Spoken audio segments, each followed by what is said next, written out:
Сегодняшнее мероприятие было посвящено и направлено на людей, помогающих профессии, не только психологов, но и всех тех, кто касается и взаимодействует с участниками СВО и их семьями. Основная задача это была обмен опытом, новые технологии, методические рекомендации для того, чтобы работать в системе проживания горя, адаптации, ресоциализации военных, соответственно, семьи, жены, вдовы, жены действующих военнослужащих.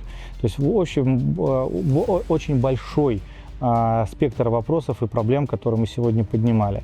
Аудитория прекрасно реагировала, очень много вовлеченных специалистов, было много дополнительных вопросов. Значимость колоссальная, потому что когда профессионалы объединяются вокруг одной задачи, эта задача решается намного эффективнее, и здесь привлекается же опыт еще и других регионов. Поэтому значимость и результаты этих мероприятий мы увидим в ближайшем будущем. Вообще этот эффект очень накопительный, то есть это история про работу в долгую.